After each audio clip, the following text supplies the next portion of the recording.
Welcome to Uplift Conversation. What do a burned-out professional, someone fighting a chronic illness, a single person longing for love and marriage, and an unemployed father have in common? They're all discovering something powerful about faith that most of us miss. I'm Victor Luna, and in today's Uplift Conversation, I'm going to share 4 real stories that might just change how you face 2026. If you've ever felt alone in your struggle, this is for you. Let's have an uplifting conversation about navigating life's challenges together. You know, as I've been preparing for today's episode, I've been thinking about 4 different people. Maybe you'll see yourself in one of their stories. There's Maya, a project manager in her mid-30s, climbing the corporate ladder but feeling increasingly isolated. Success looks good on paper, but her apartment feels emptier every night. Then there's David, recently diagnosed with a chronic illness that's turned his world upside down. The man who prided himself on independence now struggles with the simplest tasks, and he's wrestling with what it means to need people. There's Jennifer, 42 and single, who's watched friend after friend get married while she wonders if God's forgotten her desire for partnership, for someone to build a life with. And finally, there's Marcus, a good man, a faithful man, who lost his job 6 months ago. The bills keep coming, his savings are nearly gone, and he's starting to question everything he thought he knew about provision and faith. 4 different people, 4 different challenges. But here's what they all share in common. They're learning that we were never meant to face life alone, and that faith isn't about having perfect circumstances. It's about navigating imperfect ones with hope, with community, and let's start with Maya's story because I think many of us can relate to it. Maya worked hard to get where she is. Late nights, sacrificed weekends, saying no to social invitations because there was always one more deadline, one more presentation, one more promotion just within reach. And she made it. She's respected, she's accomplished, she's exhausted. This year, during a particularly brutal quarter, something shifted. She realized that success without connection feels like winning a race no one's watching. The accolades ring hollow when there's no one to celebrate with. The achievements feel meaningless when there's no one who really knows you, not just your resume. Here's what Maya is learning about navigating life's challenges. Now let me tell you about David. 6 months ago, David was training for a marathon. Today, some days he can barely make it up his apartment stairs. The diagnosis came suddenly. An autoimmune condition that's unpredictable, exhausting, and humbling. David's challenge isn't just physical, it's identity. He was the helper, the strong one, the guy people called when they needed something. Now he's the one who needs help, and it's crushing him. But here's what's happening in David's story. His illness is revealing who really shows up. His brother, who calls every Sunday without fail. His neighbor, who quietly leaves groceries by his door. His small group from church, who've created a rotation to drive him to appointments. David told me something profound last week. He said, "I spent my whole life trying to be strong enough to not need anyone. I thought that's what faith looked like, being independent, handling everything. But now I'm learning that faith actually looks like accepting help, like letting people love you in your weakness, like believing God's grace is sufficient even when my body isn't." If you're navigating illness, whether it's you or someone you love, I want you to hear this. Your value isn't in your productivity. Your worth isn't measured by what you can do. Faith teaches us that we're loved not because we're useful, but because we're made in the image of God. Period. And to those of you who have healthy bodies right now, David's story is a reminder. Show up. Don't wait to be asked. Don't say, "Let me know if you need anything." Just do something. Bring a meal. Send a text. Sit in the silence. Your presence is ministry. Let's talk about Jennifer because her story is one we don't discuss enough in church. Jennifer loves God. She serves faithfully. She's pursued healing from past wounds. She's worked on herself, built a good life, cultivated deep friendships. And still, the desire for marriage remains. It's not desperation. It's a legitimate longing that won't be dismissed or spiritualized away. This year was particularly hard. 3 weddings, 2 baby showers, and a Valentine's Day sermon about marriage that made her feel invisible, like the church only knows what to do with couples and families. Jennifer's challenge is navigating the tension between faith and unanswered longing.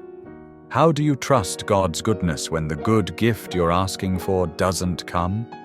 How do you build a meaningful life when it doesn't look like the one you envisioned? Here's what Jennifer is discovering. Waiting doesn't mean wasting. This season of singleness isn't just a holding pattern until real life begins with marriage. It's real life right now, full of purpose, calling, and opportunities for deep relationships, even if they don't look romantic. She's also learning to grieve honestly. Faith doesn't require toxic positivity. The Psalms are full of lament, of questions, of how long, O Lord? You can be faithful and frustrated. You can trust God and still feel the ache of unfulfilled desire. And here's something important. Jennifer's finding that navigating this challenge isn't about going it alone. She's surrounded herself with friends who acknowledge her longing instead of dismissing it, who pray specifically for her desire for marriage, not just her contentment in singleness, who include her in their families, who see her, who honor this season while hoping with her for the next. If you're single and longing for marriage, your desire isn't shameful, it's human. Faith gives you permission to want good things, to grieve when they're delayed, and to trust that God sees you. You're not forgotten. Your life has profound meaning right now, today, exactly as it is. And it's also okay to hope for more. Finally, let's talk about Marcus and money, because few things test faith like financial pressure. Marcus did everything right. He saved, he tithed, he lived below his means, he worked hard. And then the layoffs came, and 6 months later he's still searching. The savings are nearly depleted. The resume has been sent to dozens of companies. The interviews led nowhere. His kids ask questions he doesn't know how to answer. His wife tries to be supportive, but he can feel the strain. And honestly, Marcus is angry at his former employer, at the economy, at God, if he's being truthful. Marcus's challenge is this. How do you maintain faith when the provision you were promised doesn't appear? How do you trust God's faithfulness when the checking account keeps declining? Here's what's happening in Marcus's story, slowly, painfully, but truly. He's learning that his identity isn't in being a provider. That's a role he plays, yes, but it's not who he is. His worth isn't determined by his paycheck. His value as a father, as a husband, as a man, doesn't fluctuate with his bank balance. He's also discovering what community really means. His church paid his electric bill last month. A friend happened to have extra grocery gift cards. His brother-in-law offered freelance work, no questions asked. It's humbling, it's uncomfortable, it's also beautiful. Marcus told me, I'm learning that pride is expensive. I spent so much energy trying to look like I had it together, trying to be the one helping others, never receiving. But faith isn't about self-sufficiency. It's about trusting God and trusting community. And sometimes trusting means accepting help. Are you like Jennifer, waiting for a desire that hasn't been fulfilled? Here's your encouragement. Grieve honestly and live fully. Don't put your life on hold. Pursue purpose, cultivate joy, and surround yourself with people who acknowledge your longing while celebrating your present. Are you like Marcus, facing financial pressure? Here's your reminder. Your value isn't in your bank account. Ask for help. Accept support. Trust that provision comes in unexpected forms, and know that this season doesn't define your worth. Here's what I want you to take with you today. Faith in relationships, whether that's relationship with God, with others, or with yourself, isn't about having perfect circumstances. It's about trusting that you're not alone in imperfect ones. It's about believing that challenges don't disqualify you from God's love. They're often the very place where you encounter it most deeply. It's about choosing community even when isolation feels safer. Choosing vulnerability even when strength feels more impressive. Choosing hope even when disappointment feels more realistic.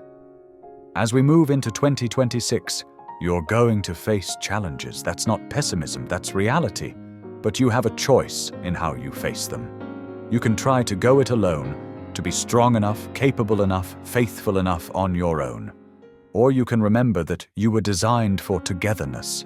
That faith isn't a solo sport. That the Christian life is meant to be lived in community, sharing burdens, celebrating joys, and navigating the complicated middle together. Whatever you're facing, whatever challenge has your name on it in this coming year, I want to leave you with this truth. You don't have to face it alone. Not because you're weak, but because you're human. And humans were made for relationship, with each other, and with a God who promises never to leave or forsake us. If you're facing financial hardship right now, hear this. Your circumstances don't define you. They're revealing what you're made of, yes, but they're not the final word. Faith doesn't promise immediate relief, but it does promise presence. You're not alone in this. Keep showing up. Keep asking for help. Keep trusting that provision comes in forms we don't always expect.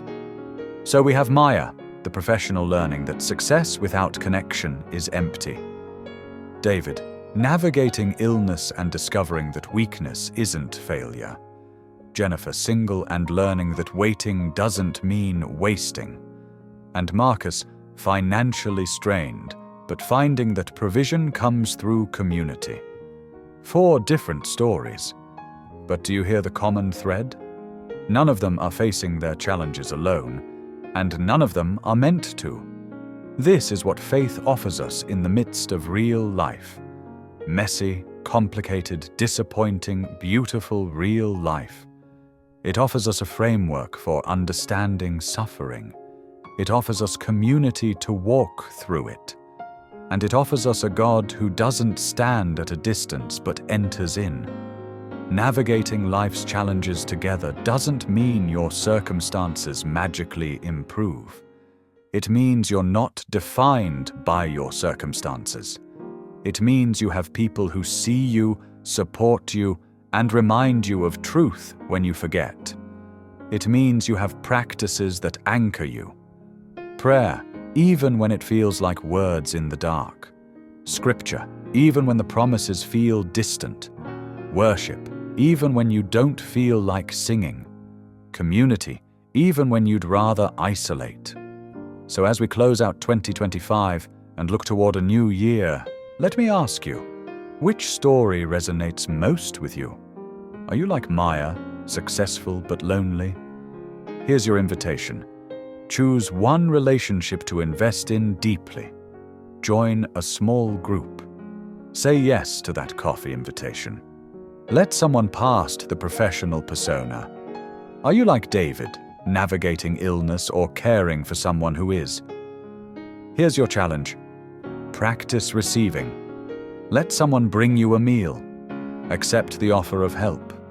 See it not as weakness, but as an opportunity for others to love you well.